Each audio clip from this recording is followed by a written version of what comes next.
Mirëmbrëma të gjithëve. Dhe sot do të komentojmë zhvillimet më të fundit që kanë të bëjnë me hapësirën shqiptare, por edhe më gjerë. Do ta nisim këtë emision me një temë, me temën e parë, e cila është ajo e mbrëmshmja, kur në Republikën e Kosovës u zhvilluan zgjedhjet lokale. Të gjithë palët brohoritën për fitore, por a janë të gjithë fitues apo janë të gjithë humbës? Çfarë pritet të ndodhë në Kosovë tani, sidomos në veri të saj që lista serbe rikthehet në krye të 10 komunave me shumicë të minoritetit serb, dhe ky rezultat si ndikon në raportin e forcave politike në një skenar të mundshëm të zgjedhjeve parlamentare të parakohshme. Këto do të flasim për pjesën e parë, pra për zgjedhjet lokale të dieshme në Kosovë, ku për hir së vërtetës ishin një shembull i jashtëzakonshëm administrimi, kur në mesnat të gjitha, pothuajse të gjitha kutit ishin numëruar dhe kishim një tablot të qartë.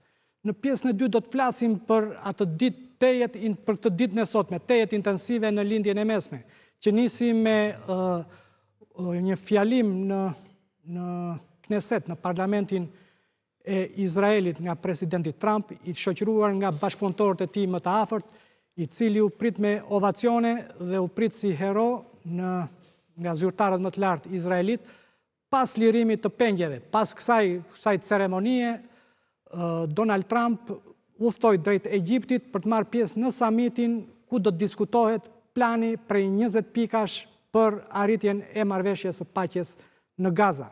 Do të kemi paqe të përhershme apo do jetë armëpushimi i radhës që zgjat prej gati 80 vjetësh në atë hapësirë ku janë tokat e shenjta të 3 besimeve abrahamike.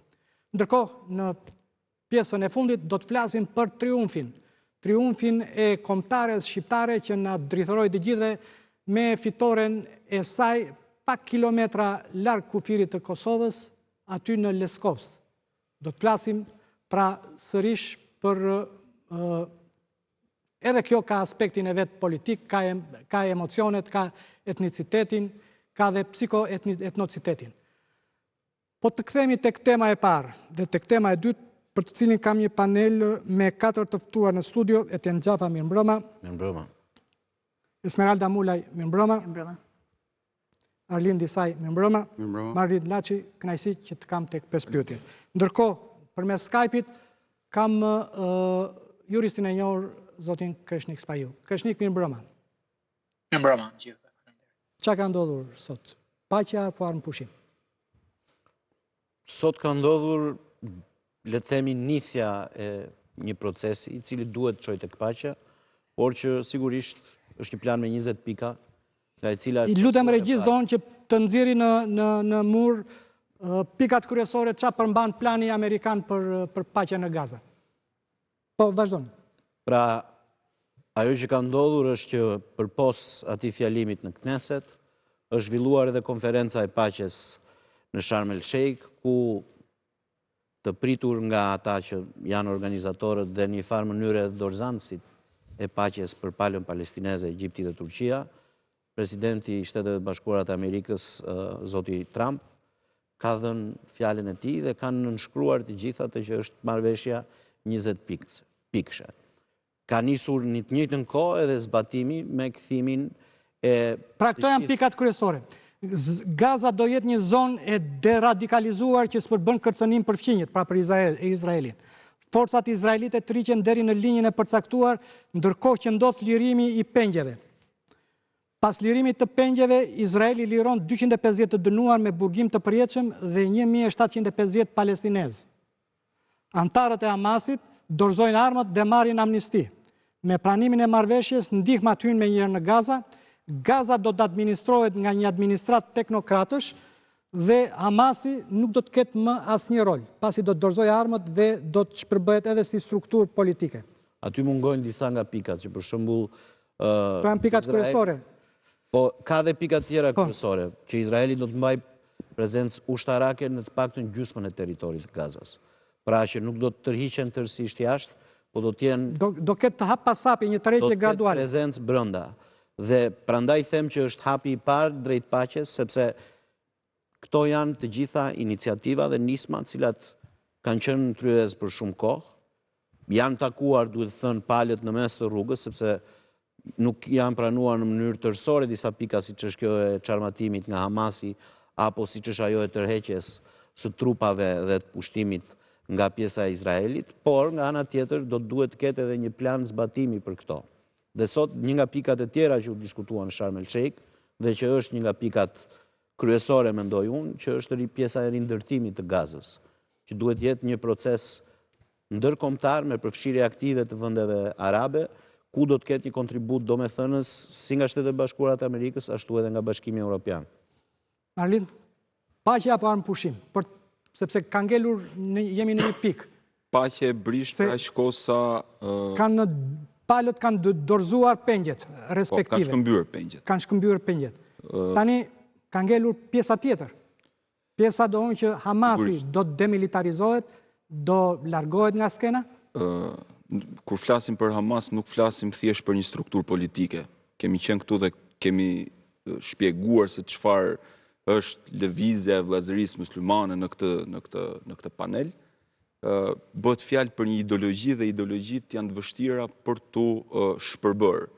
Nga ana tjetër, nuk gjykoj se do ketë paqe, për aq kohë sa palestinezët privohen nga akti më i lartë qytetar, siç është vetëvendosja, pra krijimi i shtetit palestinez me kufijtë e vitit 1967 dhe me Jeruzalemin lindor si kryeqytet saj.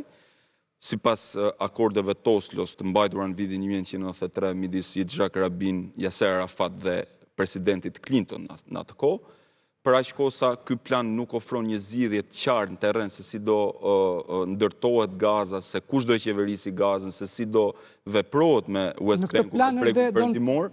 Parimi dhe më kryesorja është që do ketë 2 shtete. Do ketë një shtet të Palestinës. Patjetër, po se si do ndërtohet shteti palestinez kur gjatë gjithë kohës qoftë Gaza apo qoftë edhe bregu perëndimor, që është pika nevralgjike e këtij konflikti, bëhet fjalë për vendet e shenjta të treja feve abrahimike, siç e përmendë, ndërkohë që kolonët dita ditës po e vijojnë aktivitetin e tyre uzurpues të pronave historike të palestinezëve në bregun perëndimor, po vijohet me shpërnguljen e palestinezëve nga shtëpitë e tyre dhe kthimi këtyre shtëpive në settlements, në koloni të reja për ngulimet të reja për kolonit. Kolon kryesisht që vinë nga ish republikat sovjetike, pra nuk kanë kurfar lidhje identitare kulturore me Palestinën si koncept kulturor dhe historik. Për aq kohë sa nuk kemi këto komponent të zgjidhjes, atëherë nuk mund të flasim për paqe. Nga ana tjetër, kemi një shenjë simbolike të asaj çfarë ndodhi sot në Sharm el Sheikh. Kemi për herë të parë dhe involvimin e Republikës Turqisë në këto negociata. Mos harrojmë që Egjipti dhe Katari kanë qenë komponent negociator tradicional. Si shpjegoni përfshirjen e Turqisë? Do jetë ushtria turke garante, do jetë një lloj paqëruajtëse?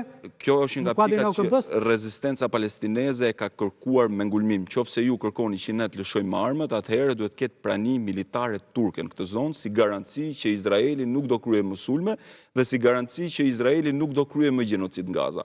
Por nga ana strategjike kjo do e pengoj shumë Izraelin, për aq kohë sa ushtria turke ndodhet jo shumë kilometra larg nga lartësitë e Golanit, pra kemi një prezencë të ushtrisë turke në Damask dhe në zonat përreth. Nga ana tjetër mund të kemi edhe një prani ushtarake turke në jugun e Izraelit, pra po flisim për veriun, përsa i përket pjesës Damaskus, po dalim në jug është pjesa e Gazës, dhe kjo do i sillte shqetësime të jashtëzakonshme fillimisht grupit të ekstremistëve të djathtë, siç është Ben Gvir apo Smotrich, që ecin përsërim atë tezën mesianike për krijimin e një Izraeli të madh, pra nga brigjet lindore të lumit Nil në brigjet perëndimore të lumit Ofrat, dhe do sillte një krisje në marrëdhëniet e tyre me qeverinë e Netanyahu. Izraeli ka pranuar këtë.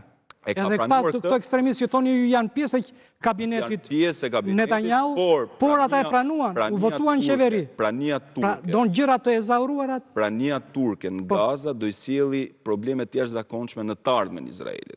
Për aq kohë sa që izraelitët nuk e kanë ndërmend që të aplikojnë akordet e Oslës dhe të kalimin në dy shtetshmëri, atëherë do të thotë që ose do kemi përsëri luftë, por në këtë rast nuk do kemi një luftë midis një organizate si Hamas dhe një shteti si Izraeli, por mund të kemi një përplasje midis shumë shteteve për interesat të ndryshme që lidhen me Palestinën. Esmeralda, ishte thjesht një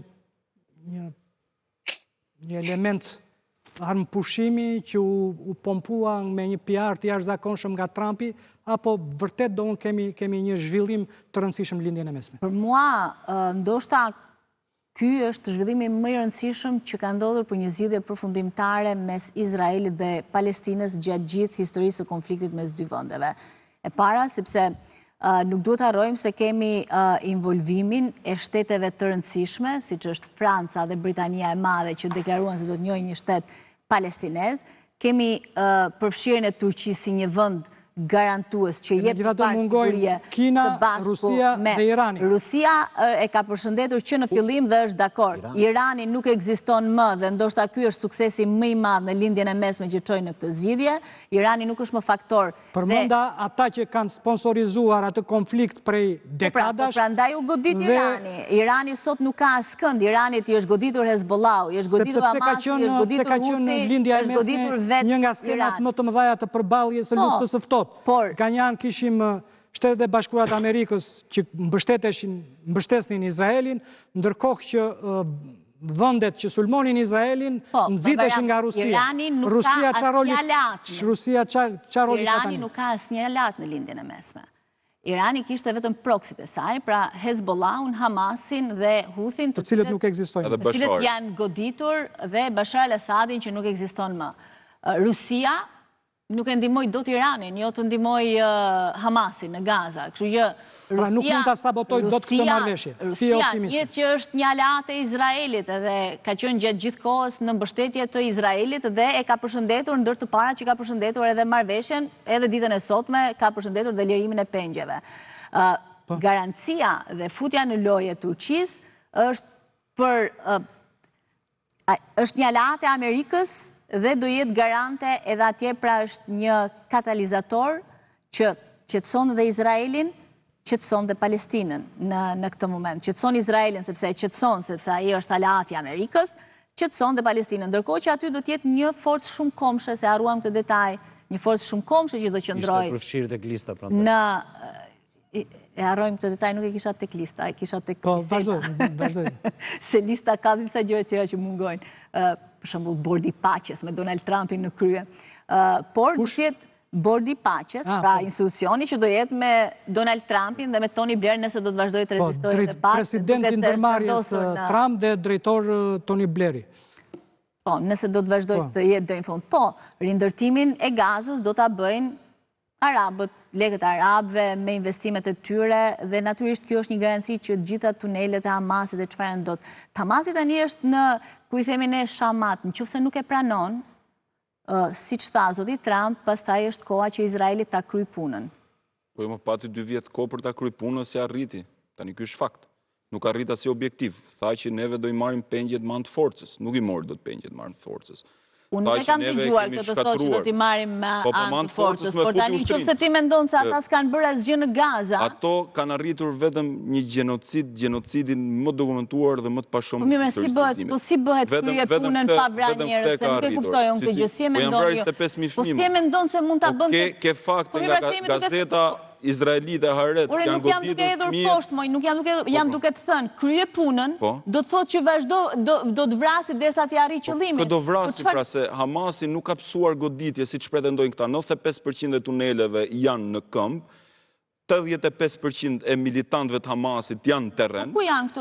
Unë kam parë një gazë të shkatruar. Shif pamjet sot. Pamjet sot tregojnë qartë që këta militantët e Hamasit, Al Jazeera, Haaretz, kudo, janë pamjet, janë live. Dhe për aq kohë sa nuk ja ka arritur. Nuk ja vlen të akuzojmë Izraelin që pas ka kryer lufte, pas ka shkatruar ato, nëse janë të gjithë dhe s'ka ndodhur asgjë. Izraeli kishte shumë thjesht, shkatronte tunelet, mos krynte gjenocid dhe gjithçka do ishte zgjidhur. Si shkatrohen ato tunelet? Jo të vriste fëmijë. Po mirë, ku ishin fëmijët që u vranë? Ku ta gjente Hamasin kur Hamasi fshihej në spitale? Kur Hamasi fshihej në spitale, në shkolla, në tunele. Tunelet nuk janë nga reporterja e Organizatës Kombeve të Bashkuar, Francesca Albanese.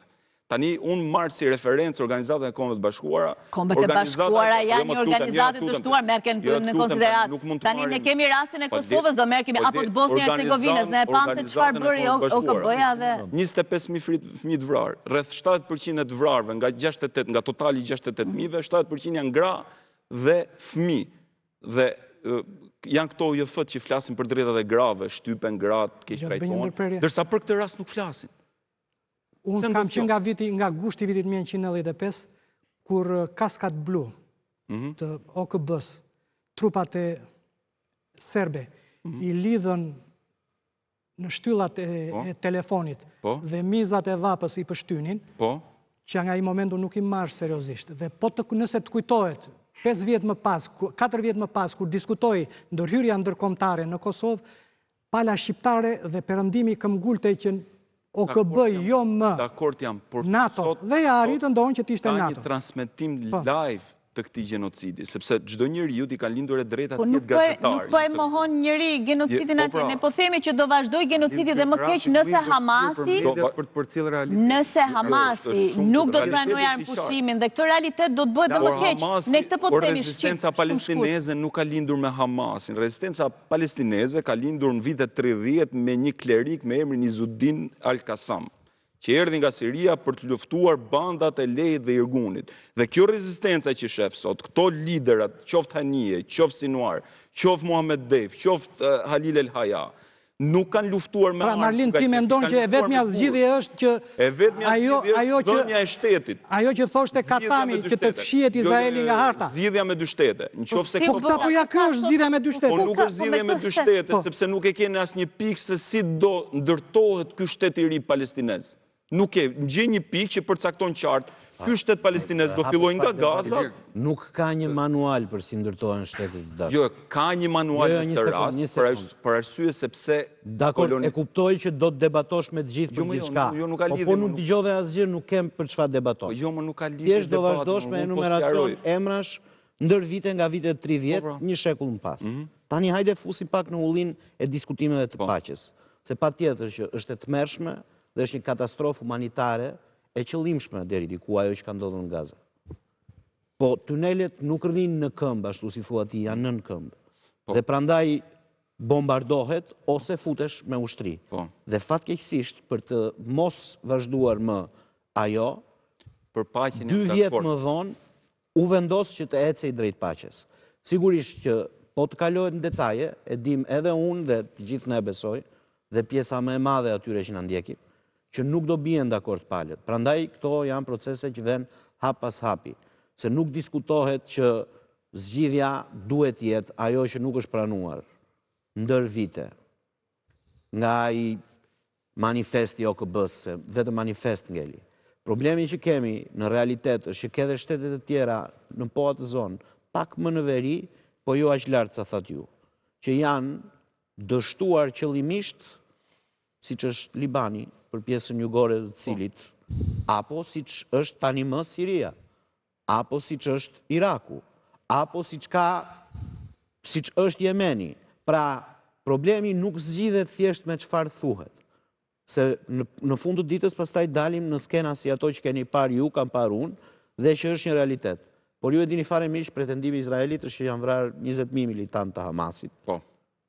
Dhe sot pretendimi i gjithë mediave që unë dhe ju dhe besoj të gjithë ne i kemi ndjekur, është që 7.000 militantë të rinj kanë dalë në rrugë të armatosur.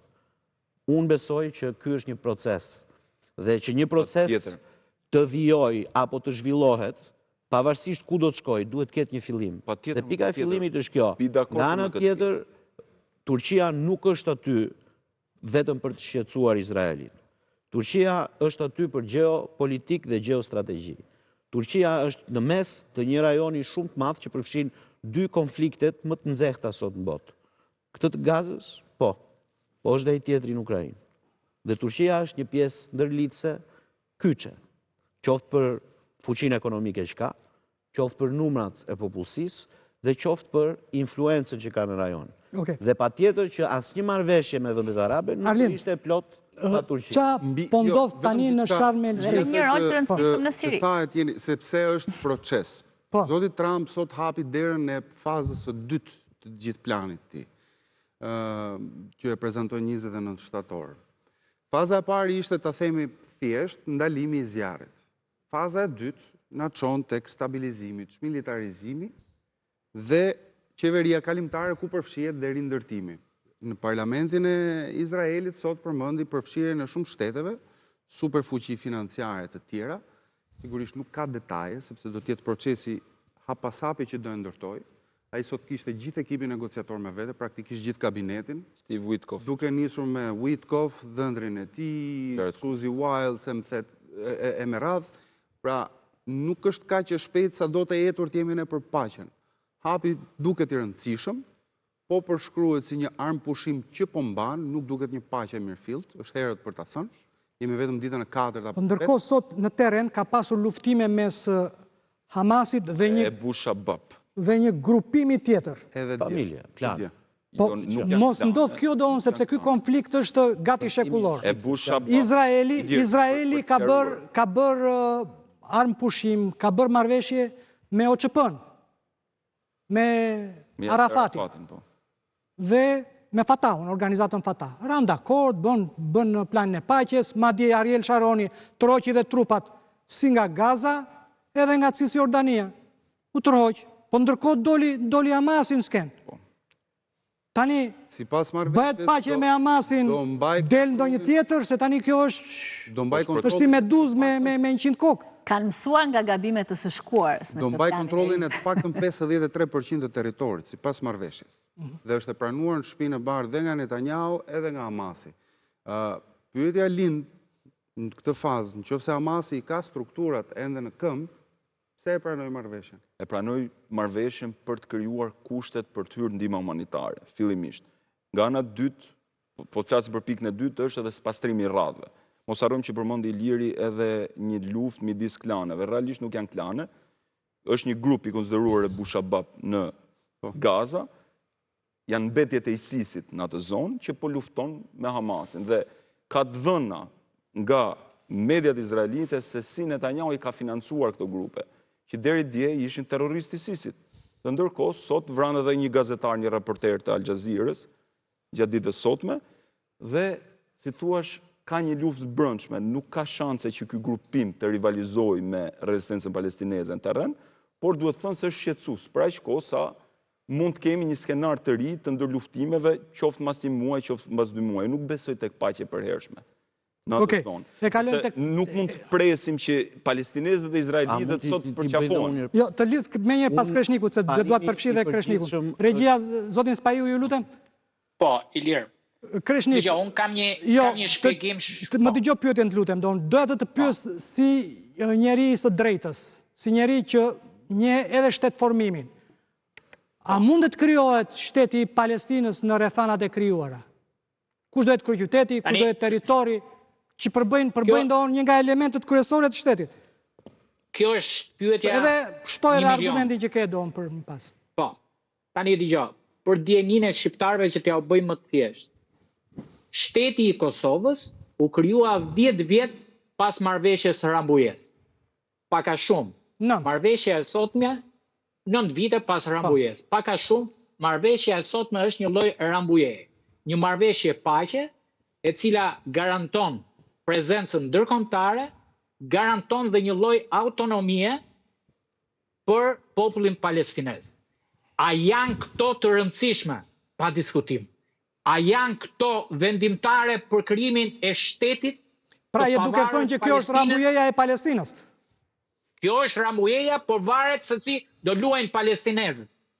Sepse elementët bazë për krijimin e një shteti të ri dhe të pavarur nuk është numri i popullsisë.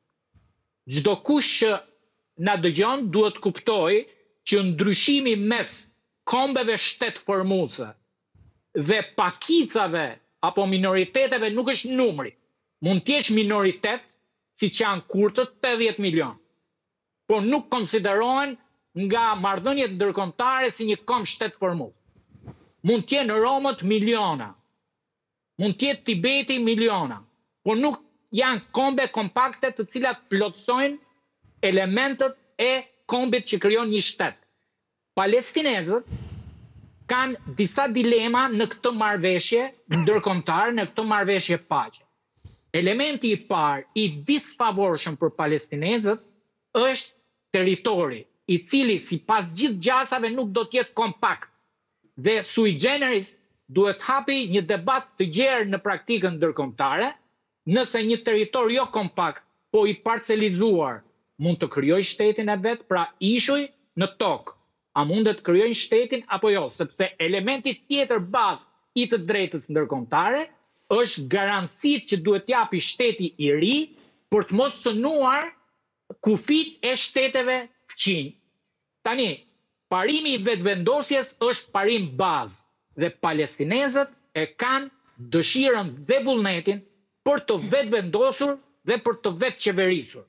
Çështja është që të kesh dëshirën dhe vullnetin për vetëvendosje, duhet kesh dhe aftësitë shtetformuese për të nxjerrë organet legjitime përfaqësuese dhe aftësinë për marrëdhëniet ndërkombëtare. A kanë palestinezët vullnetin për të zgjedhur një parlament? Sepse mos harrojmë një gjë, Rugova dhe në pushtim funksiononte kuvendi i Rugovës më shumë se ky Albin Kurtit, tani që ka 9 muaj që s'mbledhet. Pa, kishte krijuar aftësitë shtetformuese dhe në pushtimin serb. Tani, në qoftë se palestinezët do fillojnë një luftë civile, grupet pro ISIS-it, me grupet pro Hamasit, me grupet kundër ish organizatës për çlirimin e Palestinës etj etj. Qoftë se këto do fillojnë një luftë civile. Nuk kanë aftësi shtetformuese, këtë e duket thënë. Legjitim. Po i mbetet këtyre pas marrëveshjes. Unë nuk dua të vë, unë po them çfarë duhet ndodh. Ato duhet me zgjedhje të lira, duhet zgjedhin organet përfaqësuese. Duhet miratojnë një legjislacion tyre. Duhet kenë aftësi për marrëdhëniet ndërkombëtare me qëllim që brenda një dekade apo 2 dekade të lobojnë për të njohur institucionet e tyre, dhe autonominë e tyre ta kalojnë nga një autonomi në një shtet të pavarur. Pra, për të gjitha këtë analizë që unë bëj, mendoj që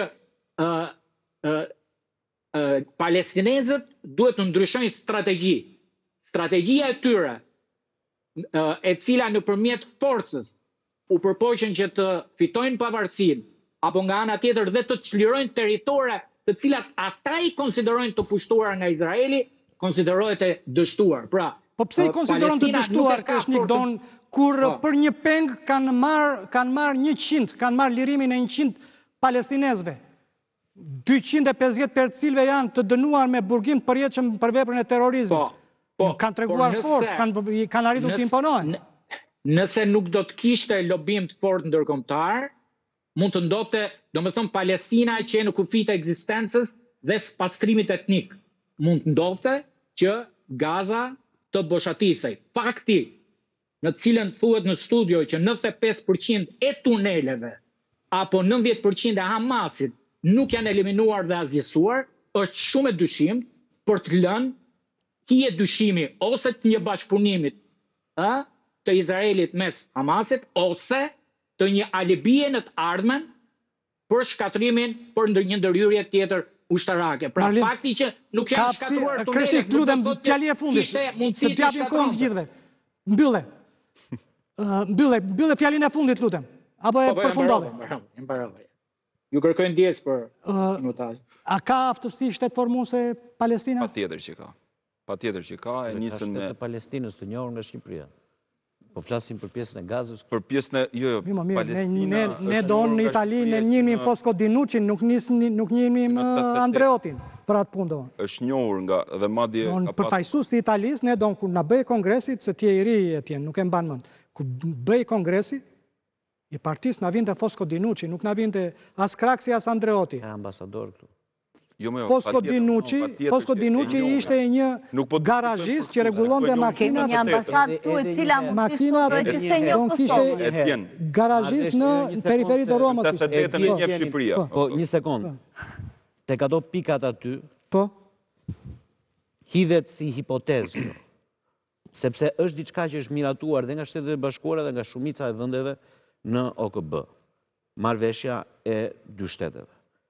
Marrëveshja e paqes, për cilën kemi ardhur diskutojmë, se tani po të citojmë gjitha faktet që dim, Unë jam shumë dakord me zotin Spahiu për atë që tha. Çështja kryesore e Gazës është të mbaroj lufta dhe këta njerëz, cilët po kthehen në rënoja, pa ushqime, pa medikamente dhe sigurisht që do të ketë një luftë për burimet, nëse burimet janë të limituara, se si do mbijetojnë këta dhe se si do të vijojë kjo që të veni normalitet. Nuk është për të diskutuar largpamësinë e gjës, por jam shumë dakord me atë që tha zoti Spahiu, pra që ideja është të fillojë një nukleus. Dhe në qoftë se fillon, sigurisht pastaj që influencat e vendeve arabe, influenca e Turqisë, influenca e Egjiptit, influenca e Shtetet e Bashkuara të Amerikës, se ai është faktori më domethënës i cili e ka çuar në këtë drejtim, i cili i ka detyruar të dyja palët të tërhiqen nga kërkesat e tyre. Dhe është i vetmi dorëzan për këtë proces. Më pyete a kanë aftësi shtetformuese palestinezët apo jo. Për aq kohë sa një popull artikulon politikisht, do të thotë që i ka edhe këto kapacitete. Artikulimi i tyre është i qartë. Kërkesë për vetëvendosje, kërkesë për një zgjidhje me dy shtete, pra sipas akordeve të Oslos me kufit e vitit 1967 dhe me Jeruzalemin lindor që sot është i pamundur të kryhet një shtet i tillë, pra aq kohë sa shpreha që kolon kryesisht nga Edhe një herë? Kjo nuk është e vërtet. Po është e vërtet. Edhe separatistët e Lombardisë artikulohen politikisht. Si s'është e vërtet? Dhe Kalifornia e Jugut ka artikulim politik për ndarje nga Shtetet e Bashkuara të Amerikës. Pse nuk është e vërtet, pra? Sepse nuk mjafton kjo. Ka disa faktorë që territorialiteti, autoriteti palestinez, vendosja patjetër. Dhe qeverisja e Gazës, sepse është qeverisur zgjedhjet e para në Gaza, kanë qenë zgjedhje demokratike në 2006, midis Fataut dhe Hamasit, dhe fitoi diku me 60% Hamasi. Dhe se nuk u bën zgjedhje të lira dhe demokratike. As në bregun perëndimor nga autoriteti palestinez, fjala vjen nuk ka zgjedhje demokratike. Unë gjykoj se i kanë kapacitetet për vetë qeverisur. Për aq kohë sa e kanë refuzuar dhe praninë e Tony Blairit. Tony Blair është njëri i cili mbart me vete hije të forta dyshimin në lindjen e mesme, për aq kohë sa është akuzuar nga autoritetet gjërësisht në lindjen e mesme si njëri i cili është fajtor për masakrimin e irakianëve në luftën kundër regjimit Saddamit. Dhe në këtë aspekt, unë gjykoj se do shkoj drejt një influence dhe një poli turk në Gaza. Dhe besoj se kapaciteti turk në Gaza, qoftë si siguri, por qoftë edhe si një model politik, do ja dali që të arrisi nivelin shtetformues sedentar të rripit Gazës drejt një konkludimi të një shteti. Por pikpyetja madhe është se ku do vendoset, e shprehu edhe Kreshniku. Sepse në negociata ata kanë kërkuar së pari praninë turke në terren, ushtar turk në terren që është hedhur poshtë. Paqërues. Pra, në atë kuadër flasim, për paqërues. Është hedhur poshtë nga izraelitët. Poshtë nga Izraeli. Nga pala izraelite. Në negociatat që u zhvilluan me Katarin dhe... Por ai çka thot presidenti Trump, thot që unë pa praninë e presidentit Erdogan në këtë terren, do e kisha shumë vështirë të konkludoj në këtë paqe. Pra, le hije dyshimi që Turqia do marri pjesë në menaxhimin e Gazës. Nuk hidhet poshtë. Po pra. Ajo do jetë trupe OKB-s që do ketë nga të gjithë nga pak. Nga 10 nga të gjithë që... Nuk jetë trupe OKB-s. Pjesë e marrëveshjes është vendosja që ka filluar tani më, e një pikë të komandës së ushtrisë amerikane të shtabit jashtë Gazës në pjesën izraelite, por që do të merret me mbikëqyrjen e drejt për drejt të Gazës. Kanë ekzistuar këto.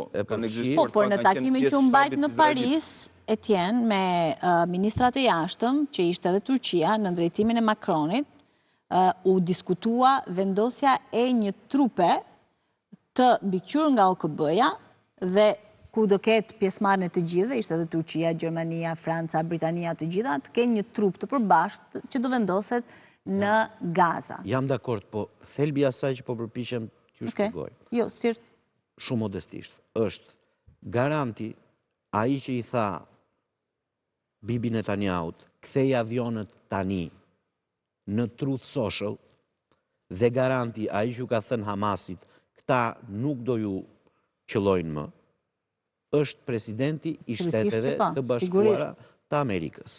Po kthehemi tek pyetja që bëra pak më parë unë. Ku është Kina dhe Rusia? Edhe Irani që ju e nëmleconi. një sekundë, se kjo është Iku shumë e Irani, ka rëndësishme. kry punë. Në qoftë se jemi aty, ideja është që presidenti po ju shikon. Dhe është një veprim sa ushtarak dhe monitorimi po tjetë për çështje shumë herë më monitorimi, ti imagjinosh që Netanyahu, po jo po e zjat, po e zjat, domethënë po nuk ka thelb. Po jo më pëlqen, po nuk po thu gjë, nuk pra, është thelbi i gjës është që ne po ju shikojmë dhe ju duhet ta bëni kështu, siç themi ne. A e kupton arrogancën e Netanyahu, godet Katarin, imagjino vend dyshim gjithë kredibilitetin. Kjo është një muhabet, kam përshtypjen që duhet, nëse futesh pak më thellë, e kupton që Katari... Po jo, se nuk po merre me çështje konspiracie, po them që vurin jo, merru me çështje konspiracie, se tani e goditi Izraeli, Katarin, baza amerikane dhe amerikanët nuk e pikasin dot se avionët izraelit që kanë duke sulmuar tani kjo është... Rindërtimin në futjen Tani kjo është një muhabet si ka. Rindërtimi ka nisur që sot të artikulohet. Pra do të përfshihen shumë aktorë të pasur. Riviera e lindjes së mesme. Urdhë? Riviera e lindjes së mesme. Po sa kthesh Rivierë tokën e dikujt tjetër, më ç'është ky koncept? Po toka e tyre mos e spjellë me njëri tokën. Është ky Rivierë se nxorri edhe i plan 3D që do t'i përzejë gjithë. Do i çojë Sudan atje dhe do ta bëjë Rivierë për lindje me Or, ç'është ky koncept? Po si ja merr njëri more tokën aty, Rivierë mund të jetojnë edhe ata, po ku do jetojnë sot? Do jetojnë ashtu në Rënoja? Ne besoj të gjithë kemi një përgjigje ndaj kësaj pyetje. Kush do të guxonte të sulmonte investimet amerikane në fazën e rindërtimit në Gaza? Po kush po i fton tokën e dikujt tjetër më? Po zgjuar negociata mbi këtë. Kush do e ndërtoj? Kush do e ndërtoj Gazën? Unë shoh Katari do marrë Po prandaj Katari do e ndërtoj edhe Rivierën. Katari e ka ndërtuar edhe Katari gjatë gjithë kohës kur e ka shkatruar Izraelin. Pra do ketë një farë stabiliteti të imponuar nga pjesa e rindërtimit që do të mbikëqyret me bordin e paqes dhe fazën e tretë pastaj do të ketë një klim pak më të mirë për bashkëjetesën, siç është parashikuar aty dhe njojën e ndërsjellë. Se do ketë një autoritet palestinez apolitik që do ta menaxhojë tek 20 një ndër pikat tek e planit me 20. Edhe apolitik. Një zonë të lirë ekonomike. Jo politik pra. Autoriteti do jetë jo politik dhe jo partiak.